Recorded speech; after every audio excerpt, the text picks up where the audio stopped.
아나운서가 소개하고 아재가 분석하는 아이템. 와. 반갑습니다. 네, 선생님. 안녕하세요. 네. 오늘의 주제는 네. 로봇 산업입니다. 네. 네, 일단 주제에 들어가기에 앞서서 중요한 IT 반도체 분야 이슈부터 짚어볼게요. 웨스턴 디지털 그리고 키옥시아 낸드 플래시 팹에 생산 차질이 생겼다라는 이슈를 봤거든요. 대체 네. 어떻게 된 일인가요? 네. 일단 지금 뉴스 보도가 나왔는데요. 네. 그 키옥시아, 요카이치 그리고 키타카미 팹에서 이제 오염이 확인이 됐고요. 추가 생산 차질의 가능성까지 있습니다. 네. 이게 어디서 문제가 생겼냐면 네. 이 전공정 있잖아요. 팹 공정이라 그러죠. 전공정 전반부에 그 웻 세정, 그 습식 세정 쪽에서 네. 이게 소재 배합에 불량이 좀 있었던 것 같아요. 그래서 지금 반도체 팹이 네. 상당 부분 오염이 돼서 이 문제가 생긴 것 같고요. 이게 용량 기준으로 한 6.5 엑사바이트 이상 공급 차질이 발생했다고 하는데요. 네. 전 세계 1분기 전체 그 낸드 플래시 공급에서 네. 한 13% 정도가 꽤 영향이 큰데요. 네, 큽니다. 오. 그래서 지금 여러 가지 분석들이 나오고 있는데 올해 연간으로 봤을 때는 네. 한 최대 8%까지 영향이 갈 수 있겠다. 아. 이 그 반도체 시장은 네. 이 8%의 공급 부족, 뭐 공급 과잉이 이 가격에 움직이는 게 엄청나거든요. 그러게요. 네네. 네. 그냥 결론만 말씀드리면 네. 반도체 시장 굉장히 좋아요. 오히려 네. 호재가 된 반도체 관련주들한테 굉장히 좋은 공급 호재고. 부족으로 인해 네네. 세상에. 네. 일단은 네. 그래서 지금 시장 조사 업체 트렌드 포스가 원래 2분기 낸드 플래시 가격을 전분기 대비해서 한 5에서 10% 하락하는 걸로 하락? 생각했는데 네. 5에서 10% 상승할 것 같아요. 가격이. 상승. 예. 오. 그러면 국내 삼성전자하고 SK 하이닉스 같은 경우는 이익이 훨씬 더 늘어나겠죠. 네. 이렇게 좀 긍정적이라고 보시면 되겠습니다. 와, 이렇게 공급 부족으로 인해 네네. 이렇게 긍정적인 또 그렇죠. 예전에 SK 하이닉스 우시 공장에 불이 났었잖아요. 네. 그러면서 디램 공급이 부족해져가지고 그런데 가격이 올라서 가격이 그 올라서. 불이 난 피해액보다 훨씬 더 많은 이익을 내가지고 그렇죠. 아니 이런 정도면 한 네. 번씩 불 내는 것도 괜찮을 그러니까 것 이게 같아요. 뭐 입으로 고장낸 거 아닌가? 그래서 그리고 일부러인가? 네. 뭐 설마 그러지는 않겠지만 어쨌든 네. 요게 이제 그러면 수혜 폭을 한번 따져보면요. 네. 일단 SK 하이닉스가 가장 큰 수혜입니다. 오. 왜냐하면 SK 하이닉스가 인텔의 낸드 플래시 사업을 인수했잖아요. 네. 기존 낸드 플래시 캐파가 이제 2배가 된 거죠. 네. 원래는 한 자릿수 때 점유율밖에 안 됐는데 인텔의 낸드 사업을 인수를 해서 이게 점유율이 확 늘어났는데 갑자기 여기서 이익이 막 나기 시작한 거죠. 인텔은 원래 적자였잖아요. 낸드 플래시. 근데 가격이 오르니까. 가격이 오르니까. 네, 가장 큰 수혜를 보는 거고 그래서 사실 오늘 뭐 장이 좀 찌글찌글한데 네. 그래도 지금 플러스 막 기록하고 있고 그리고 이제 여기 관련된 업체들이 네. 장비주들이 이제 테스 그리고 PSK 뭐 원익 IPS KC텍 같은 회사들이 좀 수혜를 볼 수 있을 것 같고요. 네. 사실은 찐 수혜주는 따로 있어요. 어디예요? 네. 왜냐면 이게 키옥시아 팹이 공장에 고장이 났다고 해서 네. 설비 투자를 늘리겠어요? 그렇죠? 아니죠. 이게 일시적인 거니까 네. 늘리진 않을 것 같고 오히려 중국 낸드 업체는 좀 공격적으로 이번 기회를 활용해서 늘릴 가능성이 높아요. 지금 보면 YMTC라는 네. 중국 낸드 플래시 업체가 있는데 여기가 이제 계속 시장에 들어오려고 그러는데 이 낸드 플래시 시장이 녹록지 않은 거죠. 그런데 이게 공급이 부족하면 그죠? 기회네. 그렇죠. 약간 B급 제품도 좀 써줄 유인들이 그렇네요. 있잖아요. 그래서 지금 이번 기회에 YMTC가 좀 기회로 생산 능력을 확대할 가능성이 있고 네. 그러면 여기에 장비를 납품하는 회사가 우리 국내에도 있습니다. 어디요? 일단 넥스틴이라는 검사 장비 업체가 있고요. 네. 여기는 이제 회로 패턴 검사를 하는 회사고 그리고 이 스크러버 관련 업체 GST.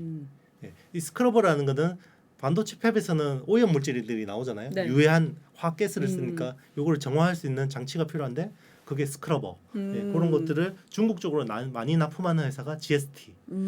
그리고 이 회사는 조금 좀 불안정하기는 한데요.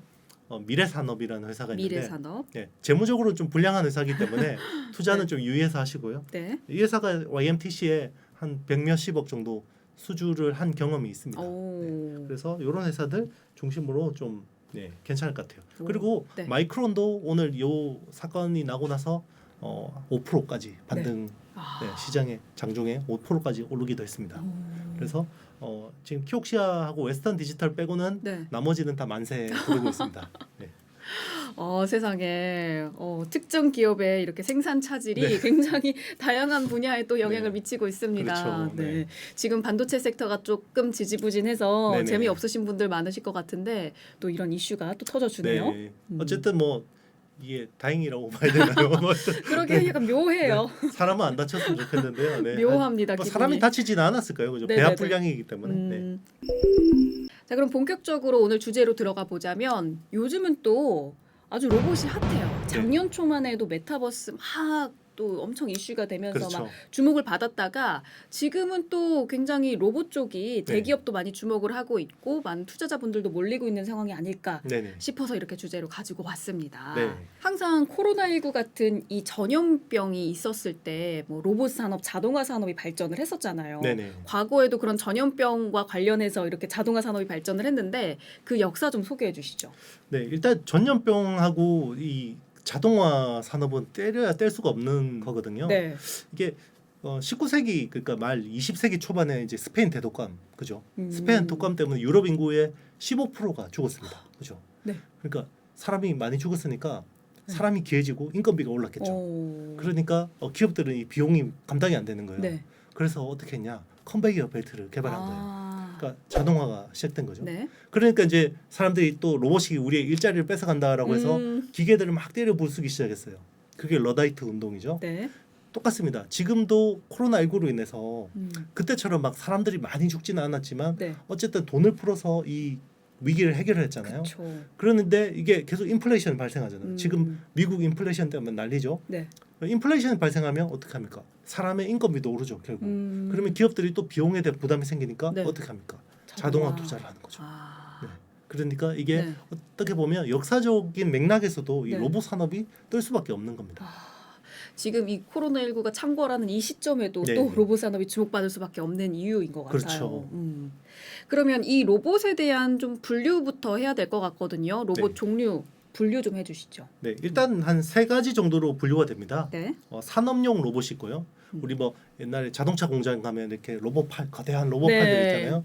뉴스에 많이 나오잖아요. 팔처럼 그죠? 생긴 거. 네, 많이 나오죠. 음. 그리고 서비스 로봇이 있습니다. 서비스 로봇은 뭐 우리 로봇 강아지라든지 그죠? 뭐 춤추는 뭐 이 보스턴 다이내믹스에 보면 항상 그 BTS 음악에 맞춰서 춤추는 로봇들 그렇죠. 여러 가지 서비스들을 해주는 네네네. 거죠 사람한테. 뭐 감성적인 터치도 해주고 뭐 이렇게 음식 같은 걸 날라주기도 하고 막 이런 것들이 서비스 로봇이라고 생각하시면 되고요. 네.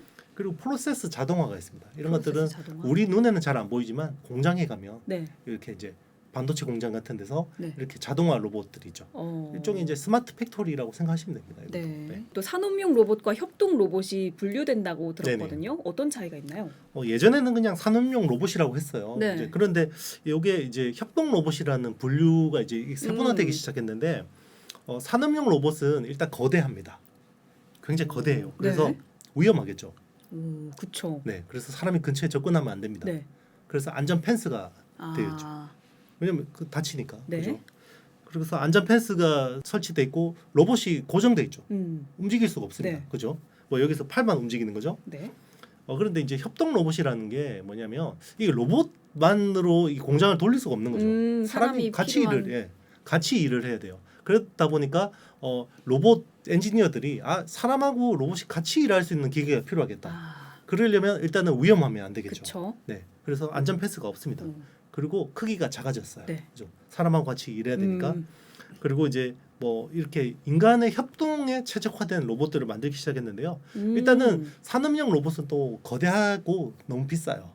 네. 대당 한 5천만 원에서 2억까지 합니다. 네. 대당. 그런데 이제 협동 로봇은 뭐 2천만 원에서 4천만 원 정도 이런 식으로. 네. 뭐 심지어 이제 뭐 일반 커피숍 같은 데서도 막 바리스타 로봇들 있잖아요. 오, 맞아요. 같이 늘어나고 네네. 있더라고요. 그런 식으로 같이 일해야 되기 때문에 네, 위험하면 안 되고 네. 사람하고 협동하는데 최적화된 협동 로봇이라고 이렇게 분화가 됐습니다. 그러면 이렇게 산업용 로봇에서 협동 로봇까지 분화가 됐고 또 서비스 로봇까지 지금 있는 상황인데 특히 우리나라는 이 서비스 로봇 쪽에 좀 집중을 하는 게 아닌가 싶거든요. 네네. 산업용 로봇은 워낙 또 일본이 강했었으니까 네네. 또 우리나라의 그 서비스 로봇 쪽의 방향은 어떤가요? 네, 일단 뭐 산업용 로봇은 우리가 많이 쓰죠. 네. 우리가 많이 쓰긴 하는데 공급은 일본 업체들이 대부분 합니다. 일단은 일본의 유명한 산업용 로봇은 네. 화낙이라는 업체가 있고 화낙. 야스카와 그리고 뭐 가와사키, 나치 이름이 좀 불량합니다, 그죠? 나치 4개 회사가 전 세계 시장 60% 정도 차지하고 있어요. 오. 그리고 이제 여기 협동 로봇은 네. 또 우리나라가 잘하면 좋겠지만 덴마크의 유니버셜 로봇이라는 데서 아. 47%를 차지하고 있습니다. 그리고 이제 로봇의 핵심 부품이 이 감속기라는 거예요. 이 감속기라는 건 감속기. 사람의 관절에 네, 여기 네. 모터가 다 들어가거든요. 아. 요 이제 그리고 센서가 있어야겠죠. 네. 뭐 이제 이런 것들은 대부분 한 90% 정도가 일본이 공급을 하고 있습니다. 그래서 이런 쪽은 진짜 이제 일본이 너무 강하고 이 서비스 로봇은 이제 막 이제 태동하는 네, 네. 거죠. 그래서 서비스 로봇은 인공지능 기술하고 또 융합이 돼야 돼요. 융합되면서 점점 확장이 되고 있는데 네. 아무래도 이 AI를 잘 하려면 결국 빅데이터가 중요하다고 했잖아요. 네, 네. 빅데이터 가정에서 빅데이터를 가장 많이 확보할 수 있는 회사가 삼성, LG 가전이죠. 아, 네, 그죠. 그렇네. 이 사람이 하루에 냉장고를 몇 번 여는지, TV 몇 번 키는지. TV를 몇 번 키는지, 어디에 주로 가 있는지 이런 빅데이터들을 다 가지고 이걸 AI하고 또 붙여서 네. 또 이제 서비스 로봇을 개발할 수 있는 거죠. 아, 그런 부분에서 우리나라가 굉장히 또 강점이 있네요. 맞습니다. 오. 결국 가전 시장을 네. 장악하고 있고 그리고 홈 네트워크 같은 기술들도 워낙 좋기 때문에 네. 그러면 이 로봇 산업 쪽에서도 소부장 국산화가 굉장히 중요할 것 같거든요. 네네. 어떻게 보세요? 일단은 이제 로봇의 어떤 원가에서 차지하는 하드웨어 비용만 네. 한 20-30% 차지하는 게 감속기라는 모터예요. 감속기가 정말 네. 중요하구나. 네, 정말 중요한 건데요. 이 그런 쪽으로 굉장히 또 많은 국내 업체들이 또 이제 진입을 하고 있고요. 그리고 이제 뭐 관련된 소프트웨어. 네. 그리고 우리나라 같은 경우 또 워낙 제조 강국이잖아요. 네네네. 그래서 이제 스마트 팩토리 관련된 장비들, 자동화 로봇들 이런 것들도 많이 개발하고 있는데요. 네. 아직까지 가야 할 길이 멀긴 합니다. 네. 아직은 멀다. 네. 또 이 로봇 산업은 대기업에서도 굉장히 집중을 하고 있는데 특히 일론 머스크가 네. 작년에 AI 데이에서 이 차기 전기차 모델에 대한 설명보다 로봇에 대한 설명이 줄을 이뤘었거든요. 대체 어떤 상황인 건가요? 우리 뭐 자동차 업체라고 그러지만 모빌리티 업체라 그러죠. 모빌리티. 네, 그죠. 네, 자동차가 아닌 그렇죠. 모빌리티. 이제 우리 작년에도 마스 네. 이야기한 거 기억나시나요? 모빌리티 애저 서비스 마스. 네. 마스라는 게 모든 모빌리티 회사들의 가장 큰 고민이거든요. 음, 그러니까 이제 끊김없이 모든 이동을 할 수 있다라는 거죠. 뭐 네. 전철을 타다가 내려서 버스로 환승을 하고 그리고 뭐 내가 택시를 탔다가 이제 마지막 한 1km, 1.5km 애매한 데서는 어떻게 합니까? 걸어가야 되죠. 그렇죠. 그렇죠. 그런데 이제 요게 킥보드가 생기면서 키보드까지. 그죠. 이게 라스트 마일이에요. 라스트 마일. 마일인데 네. 그럼 물류적인 측면에서 보면요. 음, 트럭이 짐을 꺼내서 네. 결국 택배 기사님이 이렇게 짐을 수레를 끌고 가서 집 앞에 다 갖다 주죠. 그렇죠. 그게 라스트 마일이거든요. 그러면 이제 모든 모빌리티 업체들의 고민이 뭐겠어요? 라스트 마일에 마일을. 대한 고민인데 결국 네. 그 라스트 마일을 사람이 아니라 로봇으로 대체를 하게 되면 위너가 되는 거죠. 그 조금 남은 사람이 필요한 자리까지도 로봇으로 그렇죠. 대체하려고 네, 고민을 하던 이제 중이라니. 정말 이제 배달 오토바이까지 먹으려고 하는 야. 게 좀 잔인하긴 한데 네. 지난 시간에 그 AI 아나운서 이런 거 때문에 되게 네, 그게 갑자기 막 안 되는데 그렇죠. 그때 이제 그렇죠. 이제 러다이트 운동이 벌어졌을 때 그 사람들의 이래서 심정을- 러다이트가 발생하는구나 그렇죠. 싶네요. 그렇죠. 네오 러다이트 운동이 생길 수밖에 없는데 결국 네. 이제 또 다시 돌아서 이제 그런 고민이에요. 음, 테슬라 같은 경우는 로봇 택시 그죠? 자율주행차가 레벨 3, 4가 되면 로봇 택시가 되죠. 그죠? 그쵸. 테슬라 네트워크가 작동해서 내가 안 타는 그러면 내가 회사에 출근하고 나서 네. 그 동안에는 주차장에 가만히 세워져 있던 나의 차가 네. 얘가 알아서 택시 운전을 하면서 돈을 벌어요. 그리고 테슬라하고 3대 7로 나눠 먹는 거죠. 요게 로봇 택시거든요. 테슬라가 컨셉으로 이야기하는. 야, 그러면 한 2, 3년 타면 나는 감가상각 다 뽑아요. 그렇네요. 차값 차가 이상해. 뽑네. 그죠? 이게 어떻게 뭐 비즈니스 모델이 기존 자동차 업체들이 따라갈 수 없는 그렇네요. 그죠? 이걸 하는데 또 앨런 머스크가 하는 게 뭡니까? 하이퍼루프. 이 진공관을 만들어서 거기서 열차가 다니게 하는 거예요. 그러면 얘가 정말 비행기보다 빨라요. 그러면 서울에서 부산까지 16분 만에 갑니다. 세상에, 하이퍼루프. 세상에. 하이퍼루프를 이번에 그 CES에서 네. 그 샘플 그거를 시연을 했었거든요. 네. 그리고 저궤도 위성으로 이 그 스타링크 프로젝트를 하죠. 전 세계 이제는 내가 무인도에 빠져도 스마트폰만 있으면 살 수 있어요. 통신이 돼. 전 지구적으로 통신이 되는 거죠. 자, 이런 것들을 하는데 네. 결국 그러면 마지막 퍼즐이 뭐겠어요? 로봇이라는 로봇이다. 거죠. 네.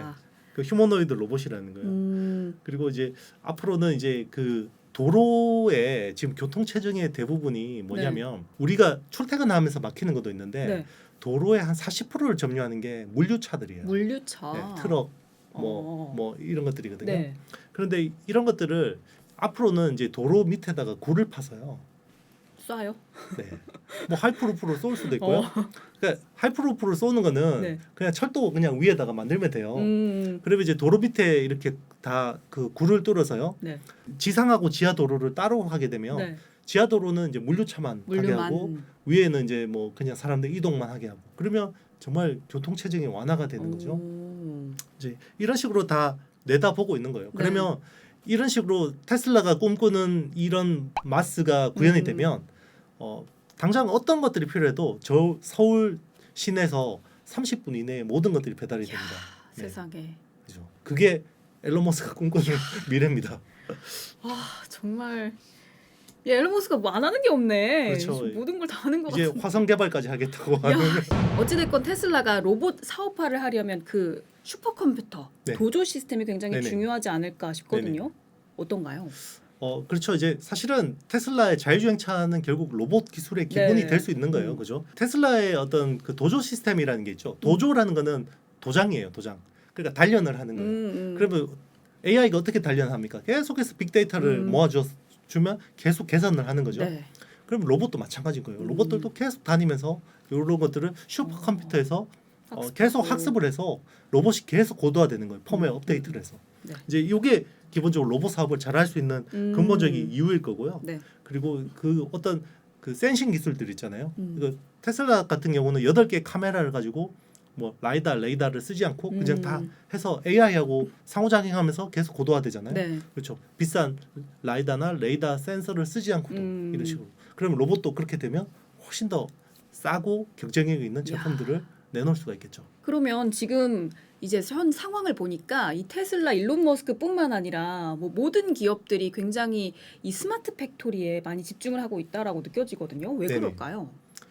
일단은 어떤 세계 지배하는 패러다임이 바뀌었다고 보시면 돼요. 그동안 우리는 어떻게 보면 지구는 하나다. 어떤 신자유주의의 효율성의 세계에서 계속 살아왔었죠. 그렇죠. 그러니까 이제 가장 그 비용이 싼 중국이나 베트남 이런 데 공장을 만들어서 네. 가장 싸게 뭐 생산을 해서 미국에다가 파는 게 기존의 어떤 그 글로벌 본업화였죠. 네. 그런데 지금은 미국하고 중국으로 서로 이제 줄을 서는 구가들이 싹 쪼개지는 세퍼레이트 되고 있는 그런 형국이죠. 그리고 이제는 어떻게 보면 효율성보다는 안전에 대한 이슈들이 안전. 훨씬 더 중요해진 거죠. 네. 이게 중국에 공장을 실컷 지어놨더니 사드 사태가 터져가지고 갑자기 막 이게 부실 덩어리가 돼버리고 막 이런. 그리고 막 코로나 19가 계속 뭐 전염병을 창궐 하니까 셧다운을 시켜버려서 네. 생산을 못한다든 이런 문제들이 생기다 보니까 기업들 입장에서는 이게 효율성보다는 안전한 나의 제조 시스템이 필요하다고 생각했는데 제일 안전한 거는 우리나라로 가져와서 그쵸. 생산하는 게 제일 좋은 거죠. 그런데 인건비를 감당할 수가 없죠. 그렇죠. 그러면 그래서 모든 걸 자동화할 수밖에 없는 겁니다. 네. 아. 그거는 미국도 마찬가지예요. 미국도 애플이 미국 본토에다가 네. 그죠. 뭐 맥북 공장을 만들고 하잖아요. 네, 네. 그러면 거기 사람 쓰면 답이 나옵니까? 안 되죠. 안 되죠. 네. 그렇죠. 어. 그리고 또 이런 부분도 있어요. 현대차 같은 경우는 기존에는 어떤 보면 자동차라는 게 기계 부품이잖아요. 그렇죠. 기계 부품이면 2만 개에서 3만 개 정도의 부품이 필요하니까 네. 이 SCM이 딱 돼야 돼요. 네. 그러면 현대차만 들어오면 되는 게 아니라 부품 업체들도 다 같이 들어와야 되니까 네. 이게 감당이 안 되는데 지금 친환경차 같은 경우는 다 모듈화 돼 있어요. 그렇죠. 모듈화 돼 있고 배터리 그리고 뭐 파워트레인 뭐 셰시 뭐 이런 것들이 다 모듈화 돼 있기 때문에 SCM이 훨씬 간단합니다. 그렇기 때문에 리시어링 그러니까 기존에 중국이나 베트남 쪽에 나가 있던 공장들을 리시어링 하는 것들이 좀 더 수월해지는 이런 상황이 된 거죠. 아니 지금 중국이랑 베트남은 굉장히 긴장할 것 같아요. 그렇죠. 오. 그럴 수밖에 없습니다. 자기네들이 어쨌든 그걸로 먹고 살았는데 다 네. 뺏기게 생겼어. 그렇죠. 자동화로 더 이상 사람들이 필요하지가 않아. 어떻게 보면 그 네. 예전에 우리나라 같은 경우는 그 낮은 인건비를 기반으로 해서 경제 발전을 시켜서 네. 어쨌든 선진국의 반열에 오르는 그쵸. 거고 중국이나 베트남도 사실 그런 것들을 꿈꿨을 거 아니에요. 그쵸? 그런데 근데 이제 이게 아직 안 돼 버리고 아직 안 됐는데. 일종의 사다리 걷어차기 같은 그런 느낌이 들 수도 있을 것 같아요. 네. 좀 긴장을 해야 될 것 같은 그런 그렇죠. 상황입니다. 또 로봇 산업에 적극적인 건 LG도 마찬가지잖아요. 이번에 또 구광모 LG그룹 회장이 이제 전장 로봇 산업에 적극적인 투자를 한다고 말을 했고요. 또 LG 쪽은 어떻게 진행 중인가요? 그렇죠. LG 그러면 이제 우리 스마트폰에 뼈아픈 교훈 있잖아요. 그죠? 아픈 손가락이었던. 그렇죠. 이제 비욘드 스마트폰은 결국 자율주행차, 로봇, 그죠? 메타버스 아, 이런 그럼 빨리 것들이겠죠. 해야죠. 네. 그런 쪽을 절대 놓치지 않겠다라고 생각하는 거고요.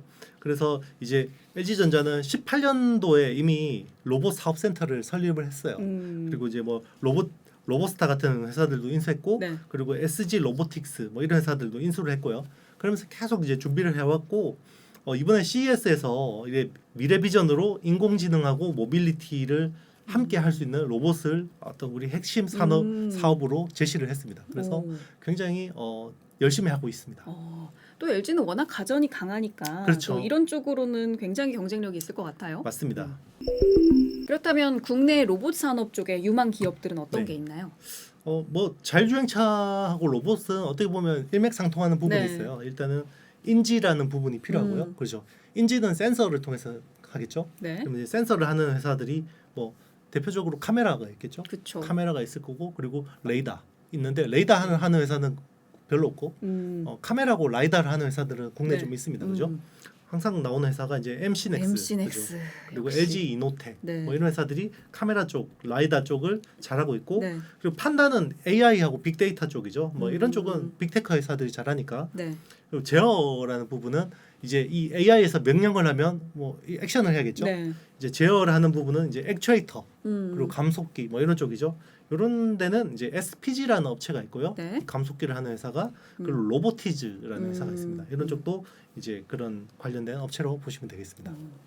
이 SPG 로보티즈가 감속기 회사라고 말씀을 해주셨잖아요. 네네. 조금 더 자세히 설명을 해주신다면요. 네, 뭐 일단은 이제 감속기라는 부분은 로봇 어떤 원가의 상당 부분을 차지하는 하드웨어이기 때문에 네. 이거를 계속해서 일본이나 뭐 해외에 의존하는 거는 문제가 있고요. 아직까지 기술 수준은 사실은 조금 이제 뒤처지죠. 네. 그럼에도 불구하고 이제 이 소부장 국산화라는 거대한 흐름 속에서 이렇게 보면 열심히 하고 있고요. 원래 SPG는 뭐 산업용 로봇 감속기 쪽을 주로 하다가 네. 최근에는 이제 서비스 로봇 쪽, 뭐 가전 로봇 쪽으로 굉장히 많이 열심히 하고, 지금은 매출의 65% 정도가 서비스 로봇 쪽에서 나오고요. 네. 35% 정도가 이제 그 제조용 로봇 쪽 이런 쪽에서 나온다고 보면 되고요. 로보티즈라는 회사는 다이나믹 셀이라고 해서 이제 우리 그 로봇 엔지니어들, 그리고 네. 완구용, 학습용 이런 쪽 로봇 액추에이터 뭐 그리고 그 감속기를 주로 하는 회사거든요. 네. 그런데 이제 최근에 이제 이런 그 로봇 기술들을 기반으로 뭐 이제 배달 로봇을 직접 완제품까지 하기도 하고, 네. 뭐 서비스까지 개발해서 뭐 하기도 하고요. 그리고 이제 그 달파 프로젝트라는 게 있어요. 달파 프로젝트라고. 달파. 미국 나사에서 진행하는 건데, 네. 어떤 위기 상황이 왔을 때 그 로봇이 어떻게 문제 해결을 할 수 있을까? 예를 들면 뭐 원전이 폭발했는데 사람이 들어가서 작업할 수 없잖아요. 네. 그러면 최대한 사람하고 비슷한 로봇이 가서 작업을 할 수 있는데 이런 것들을 콘테스트를 하는 거예요. 오. 이제 그걸 하는데 거기서 굉장히 상위권에 입상해서 좀 기술력이 높은 수준의 회사가 이제 로보티즈 이런 회사라고 보시면 되겠습니다. 또 라운테크랑 사이맥스라는 회사도 반도체 자동화 로봇 쪽 잘하고 네네. 있다고 들었거든요. 좀 네네. 소개해 주시죠. 일단 이제 반도체 같은 경우 웨이퍼, 그죠? 웨이퍼를 날라야 되잖아요. 네. 사람이 예전에는 구름만 끌고 날랐어요. 정말 옛날에, 이렇게. 예, 예전에는 이모님들이 이렇게 우리 초창기 때 그랬대요. 막 네. 이렇게. 그런데 이제 지금은 그럴 수가 없고 네. 최대한 이제 뭐 파티클 이슈도 있고 이러기 때문에 네. 다 로봇들이 날라야 됩니다. 그래서 반도체 폐 대기압 상태에서 날라주는 로봇이 EFEM이라는 게 있어요. 네. 그거를 하는 회사가 사이맥스 그리고 음. 라운테크라는 두 개 회사가 있고요. 네. 그리고 정말 하이엔드 로봇은 어디냐면 그 진공 챔버 안에 있잖아요. 챔버 안에서 작동하는 로봇이 필요해요. 네. 그 이제 거기서 웨이퍼를 진공 챔버 안에서 이렇게 해주는 로봇들이 필요한데, 진공 챔버 안에는 케미칼도 많이 들어가고 열도 굉장히 뜨겁고 네. 그렇죠.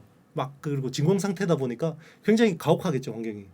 거기서 잘 작동하는 로봇이 필요한데요. 네. 그런 쪽으로 하는 회사가 라운테크입니다. 음. 그래서 진공 로봇 쪽으로는 기존에 미국의 브룩스 오토메이션이라는 회사가 굉장히 잘하는데 거기 못지않은 기술력을 가지고 국산화하고 있는 회사가 라운테크다라고 생각하시면 되겠습니다. 오늘은 이렇게 로봇 산업에 대해서 알아봤는데 정말 앞으로 어떻게 변화할까 이런 로봇으로 인해서 우리 삶이 너무너무 크게 달라질 것 같고 그래서 우리 투자자분들은 지금부터 빨리 집중을 해서 투자에 참고를 하시면 좋을 것 같아요.